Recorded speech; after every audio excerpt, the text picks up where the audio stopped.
दोस्तों आज के इस बेहद ही रोचक वीडियो में होने वाला है एक महामुकाबला बॉलीवुड के दो बड़े कॉमेडी डायरेक्टर्स प्रियदर्शन और डेविड धवन के बीच में। वैसे तो इन दोनों ने ही हमें एक से बढ़कर एक कॉमेडी फिल्में दी हैं और बहुत सारी फिल्में आज कल्ट फिल्मों में भी गिनी जाती हैं। और वैसे तो मैं इन दोनों का ही फैन हूँ और मुझे इन दोनों की ही सारी फिल्में बहुत ज्यादा पसंद हैं। तो इन दोनों के बीच में ये कंपैरिजन किसी को ऊंचा और नीचा दिखाने के लिए नहीं है, जस्ट एक नॉर्मल कंपैरिजन है। तो चलिए इसको शुरू करते हैं और एक एक पॉइंट्स के बारे में बात करते हैं। तो पहले तो इन दोनों ने हमें इतनी जबरदस्त फिल्में दी हैं और हमें इतना एंटरटेन किया है, तो दोनों को मिलता है एक एक पॉइंट। डेविड धवन की एज है लगभग 71 साल और उन्होंने लगभग 45 से भी ज्यादा फिल्में डायरेक्ट की हैं। तो दूसरी तरफ प्रियदर्शन सर की एज है लगभग 66 साल और वो डेविड धवन से लगभग 5 साल छोटे हैं और वो अभी तक के अपने फिल्मी कैरियर में लगभग 95 से भी ज्यादा फिल्में डायरेक्ट कर चुके हैं। और यहाँ पर एज कम और फिल्में ज्यादा, तो पॉइंट हुआ प्रियदर्शन का। डेविड धवन ने अपने पूरे फिल्मी कैरियर में जितनी भी फिल्में बनाई हैं वो सारी की सारी हिंदी में ही बनाई हैं, लेकिन प्रियदर्शन ने अपने फिल्मी कैरियर में हिंदी के अलावा मलयालम, तमिल, तेलुगु बहुत सारी फिल्में बनाई हैं। तो अलग अलग लैंग्वेज में फिल्में ज्यादा, तो पॉइंट हुआ प्रियदर्शन का। डेविड धवन का पहले से कोई भी फिल्मी बैकग्राउंड नहीं था और फिल्म लाइन से उनका दूर दूर तक कोई भी कनेक्शन नहीं था।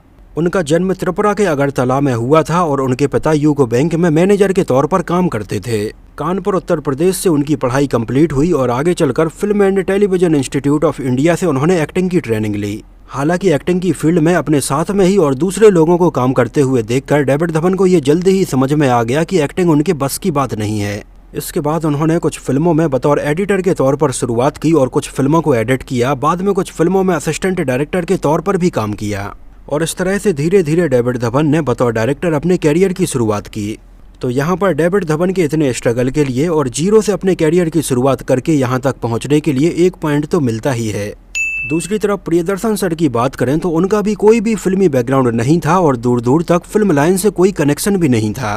केरला के त्रिवेंद्रम में उनका जन्म हुआ और उनके पिता कॉलेज में एक लाइब्रेरियन के तौर पर काम करते थे और पिता लाइब्रेरियन थे, तो छोटे से ही प्रियदर्शन का यहाँ पर आना जाना लगा रहता था और उनके पिता ने छोटे से ही उन्हें बुक्स पढ़ने की आदत डाली थी। और प्रियदर्शन ने अपनी पढ़ाई के अलावा और भी तरह तरह की किताबें पढ़ी और उनका इंटरेस्ट ड्रामा और प्लेज लिखने में होने लगा। और मोहनलाल फिल्म लाइन में आने के पहले ही प्रियदर्शन के बहुत अच्छे दोस्त थे और उस टाइम तक वो फिल्मों में एंटर हो चुके थे और प्रियदर्शन और उनके बाकी दोस्त भी किसी न किसी तरह से फिल्मों में आने के लिए प्लान कर ही रहे थे। और इस तरह से प्रियदर्शन ने मोहनलाल सर की मदद से असिस्टेंट राइटर के तौर पर, फिर राइटर के तौर पर और बाद में फिर डायरेक्टर के तौर पर अपने कैरियर की शुरुआत की। तो प्रियदर्शन सर का स्ट्रगल भी काफी ज्यादा रहा है, तो इसके लिए उन्हें भी एक पॉइंट देना जरूरी बनता है। डेविड धवन ने बतौर डायरेक्टर अपने कैरियर की शुरुआत सन 1989 में की और पहली फिल्म बनाई ताकतवर। आगे चलकर उन्होंने लाइन से कुछ और एक्शन फिल्में बनाई जैसे गोला बारूद, आग का गोला और जुर्रत, लेकिन उनकी स्टार्टिंग की इन एक्शन फिल्मों को उतनी सफलता नहीं मिल पाई और उनके कैरियर की पहली बड़ी फिल्म रही सन 1990 में आई स्वर्ग। और इसके बाद तो उन्होंने 16 और शबनम, आंखें, राजा बाबू, कुली नंबर 1 जैसी बहुत सारी कॉमेडी फिल्मों की लाइन लगा दी। दूसरी तरफ प्रियदर्शन सर ने अपने कैरियर की पहली फिल्म बतौर डायरेक्टर बनाई सन 1984 में। फिल्म का नाम था पोच्छा कोरू मुकुत्ती और इसमें हमें मोहनलाल सर नजर आए थे और ये एक स्लैपस्टिक कॉमेडी फिल्म थी। और उस टाइम पर प्रियदर्शन सर के द्वारा बनाई गई ये लो बजट फिल्म भी एक सरप्राइज हिट फिल्म के तौर पर सामने आई थी। यहाँ तक कि ये फिल्म केरला के बहुत सारे सिनेमा घरों में लगभग 100 दिनों से भी ज्यादा चलती रही थी। तो एक तो डेविड धवन से एज कम और फिल्म भी पहले बनाई और हिट भी रही, तो पॉइंट बनता है प्रियदर्शन सर का। किसी एक एक्टर के साथ में कोलैबोरेशन की बात करें तो डेविड धवन ने सबसे ज्यादा फिल्में बनाई हैं गोविंदा के साथ में।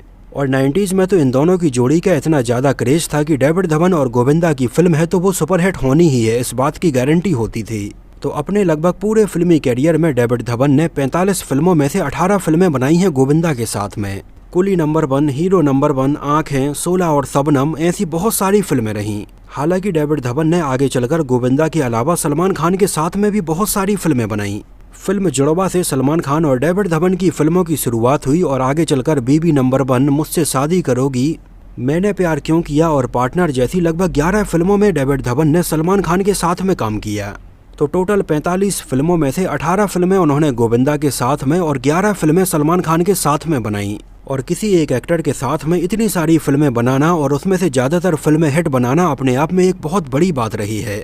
तो वहीं दूसरी तरफ अगर बात करें प्रियदर्शन सर की, तो यहाँ पर तो आपके होश ही उड़ जाएंगे, जहां उन्होंने अपने कैरियर की लगभग टोटल 95 फिल्मों में से लगभग 45 फिल्में मोहनलाल सर के साथ में ही बनाई हैं। और इन दोनों की जोड़ी की ज़्यादातर फिल्में हिट, सुपरहिट और ब्लॉकबस्टर ही रही हैं। तो जहां एक तरफ डेविड धवन ने किसी एक एक्टर के साथ में इतनी सारी फिल्में बनाई, तो वहीं दूसरी तरफ प्रियदर्शन ने किसी एक एक्टर के साथ में हद से भी ज़्यादा फिल्में बनाई।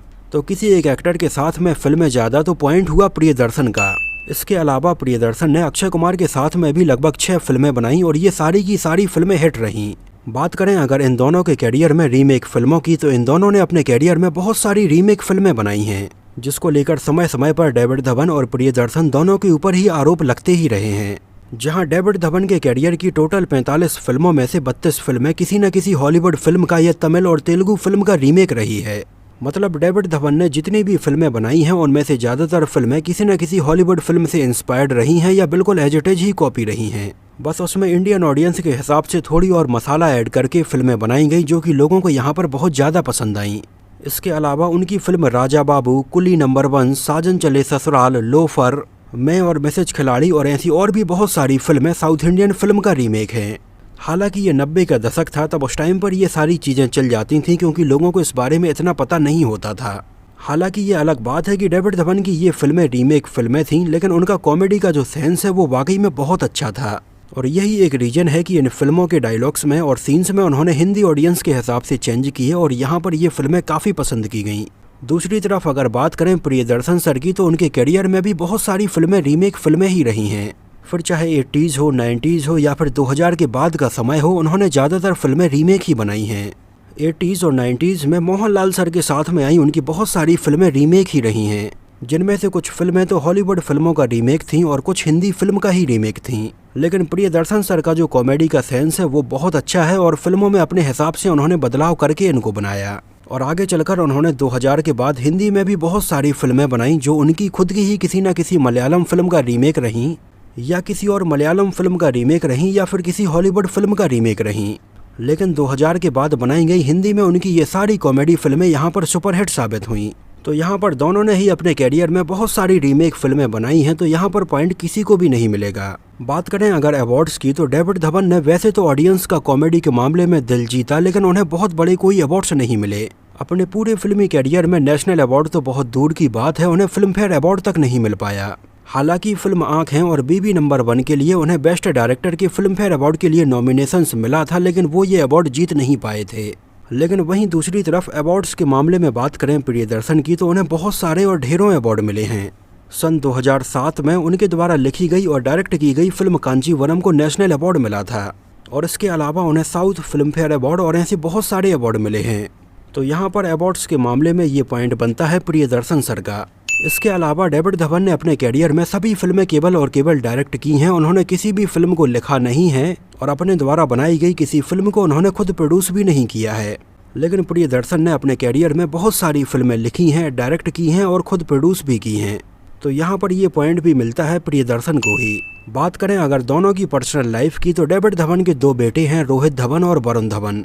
रोहित धवन जिन्होंने बॉलीवुड में देसी बॉयज और हाल ही में आई शहजादे जैसी फिल्म को डायरेक्ट किया है, और वरुण धवन ने भी बतौर एक्टर बॉलीवुड में अपना काफ़ी नाम बनाया है। और डेविड धवन की पर्सनल लाइफ काफ़ी अच्छे से और हंसी खुशी से चल रही है। तो खुशहाल पर्सनल लाइफ के लिए 1 पॉइंट मिलता है डेविड धवन को। प्रियदर्शन सर की पर्सनल लाइफ की बात करें तो उनकी पर्सनल लाइफ थोड़ी उलझी हुई चल रही है। सन 1990 में लिसी लक्ष्मी से उनकी शादी हो जाने के बाद फाइनली सन 2016 में इन दोनों के बीच में डिवोर्स हो गया है, जिसके बाद प्रियदर्शन सर कुछ समय के लिए काफ़ी तनाव में और टेंशन में भी रहे, लेकिन उन्होंने कैसे भी करके अपने आप को मैनेज कर लिया है। सन 2016 के आसपास उनकी पर्सनल लाइफ में क्या कुछ उतार चढ़ाव रहा, इसके बारे में हम एक वीडियो में डिटेल से बात करेंगे। इसके अलावा उनकी बेटी कल्याणी प्रियदर्शन भी फिल्मों में बतौर एक्ट्रेस के तौर पर काम कर रही हैं, जहां कुछ फिल्मों में उनके काम को लोगों ने काफ़ी पसंद किया, लेकिन अभी वो उतनी ज़्यादा पॉपुलर नहीं हो पाई हैं। तो दोनों की ही खुशहाल पर्सनल लाइफ के मामले में ये पॉइंट मिलता है डेविड धवन को। इसके अलावा अगर आज भी इन दोनों की कोई भी पुरानी कॉमेडी फिल्म टीवी पर आती है तो चैनल बदल पाना काफ़ी मुश्किल होता है, और हम इन दोनों के द्वारा बनाई गई इन सारी कॉमेडी फिल्मों को आज भी एंजॉय करते हैं। इसके लिए 1-1 पॉइंट मिलता है इन दोनों को ही। डेविड धवन की ज़्यादातर फिल्में स्लैपस्टिक कॉमेडी रही हैं, जहां पर हमें उनके डायलॉग्स में बहुत सारी कॉमेडी देखने के लिए मिलती थी। लेकिन अगर प्रियदर्शन सर की ज़्यादातर फिल्मों के ऊपर गौर किया जाए तो स्लैपस्टिक कॉमेडी के अलावा हमें सिचुएशनल कॉमेडी भी ज़्यादातर देखने के लिए मिलती थी। मतलब वो अपनी फिल्मों में कोई ना कोई ऐसा सीन जरूर क्रिएट करते थे जिससे कि कॉमेडी अपने आप ही आती थी। जैसे कि फिल्म हेरा फेरी में श्याम, राजू और बाबू राव के बीच के सीन हो, फिल्म हंगामा में राजपाल यादव की कॉमेडी हो, इसमें दिखाई गई कन्फ्यूजन हो, फिल्म भागम भाग हो, माला माल वीकली हो या फिर खट्टा मीठा हो, उनकी इन सारी ही फिल्मों में हमें ज़्यादातर सिचुएशनल कॉमेडी देखने के लिए मिली थी। हालांकि दोनों का ही कॉमेडी के मामले में तरीका अलग अलग रहा हो, लेकिन दोनों ने ही बेहतरीन फिल्में बनाई हैं, तो इसके लिए एक एक पॉइंट दोनों को ही मिलेगा। डेविड धवन के द्वारा बनाई गई अभी तक की आखिरी फिल्म थी सन 2020 में आई कुली नंबर 1, जो कि उनकी ही सन 1995 में बनाई गई फिल्म कुली नंबर 1 का रीमेक थी। और इसके बाद से अभी तक लगभग 3 साल हो चुके हैं, लेकिन डेविड धवन के बारे में अभी तक कोई खबर सामने नहीं आई है कि वो अगली कौन सी फिल्म और कब बनाएंगे। हालांकि प्रियदर्शन सर अभी भी लगातार फिल्में बनाते जा रहे हैं। सन 2021 में उनकी फिल्म हंगामा 2 हमें देखने के लिए मिली। इसके बाद 2021 में ही मरक कर लायन ऑफ द अरेबियन सी हमें देखने के लिए मिली, और अभी सन 2023 में कोरोना पेपर्स नाम की फिल्म हमें देखने के लिए मिली। इसके अलावा प्रियदर्शन सर अभी नेटफ्लिक्स के लिए एक सीरीज के ऊपर भी काम कर रहे हैं और इसका नाम अभी डिसाइड नहीं हुआ है। हालांकि उनकी ये वेब सीरीज मलयालम भाषा में आने वाली है, तो अभी इस एज में भी लगातार काम करने के लिए एक पॉइंट मिलेगा प्रियदर्शन सर को ही। इसके अलावा अगर देश भर में ओवरऑल रिकॉग्निशन की बात करें तो डेविड धवन को ज़्यादातर लोग बॉलीवुड में ही जानते हैं, और ज़्यादातर हिंदी रीजन की ऑडियंस ही डेविड धवन को जानती है। बाकी साउथ इंडिया में डेविड धवन को इतने लोग नहीं जानते हैं। वहीं अगर प्रियदर्शन सर की बात करें तो उन्होंने अलग अलग भाषाओं में सुपरस्टार्स के साथ में इतनी सारी फिल्में बनाई हैं, तो मलयालम से लेकर तमिल, तमिल से लेकर तेलुगु और तेलुगु से लेकर हिंदी ऑडियंस तक उन्हें बहुत अच्छे से जानती है। तो इसके लिए तो ये पॉइंट मिलेगा प्रियदर्शन को ही। तो ओवरऑल वैसे तो ये दोनों ही डायरेक्टर्स बेहतरीन हैं, लेकिन इन सारे पॉइंट्स को मद्देनजर रखते हुए ये कहा जा सकता है कि पॉपुलैरिटी के मामले में, ज़्यादा फिल्मों के मामले में और बहुत सारी चीज़ों में प्रियदर्शन सर डेविड धवन से काफ़ी आगे हैं। तो ये जस्ट एक छोटा सा कंपैरिजन था दोनों की लाइफ को लेकर, दोनों की फिल्मों को लेकर। लेकिन इसका मतलब ये नहीं है कि डेविड धवन मुझे पसंद नहीं है और प्रियदर्शन सर मुझे ज़्यादा पसंद हैं। इन दोनों के ही बारे में आपका क्या कहना है, और दोनों में से सबसे ज़्यादा कॉमेडी फिल्में और अच्छी फिल्में आपको कौन सी लगी हैं, हमें कमेंट सेक्शन में ज़रूर बताना। और इन दोनों में से आपके फेवरेट डायरेक्टर और फिल्में कौन सी हैं, हमें ज़रूर मेंशन करना। और ऐसे ही कुछ और कंपैरिजन वीडियो आप अगर देखना चाहते हैं तो हमें कमेंट सेक्शन में ज़रूर मेंशन करना। तो इस वीडियो में इतना ही। अगर ये वीडियो आपको पसंद आया हो, मेरी मेहनत आपको पसंद आई हो, तो इसको प्लीज़ लाइक करके मुझे इस बात का जवाब ज़रूर दीजिए। तो मिलते हैं किसी नए वीडियो में कुछ और ऐसी ही इंटरेस्टिंग और बहुत ही रोचक बातों के साथ।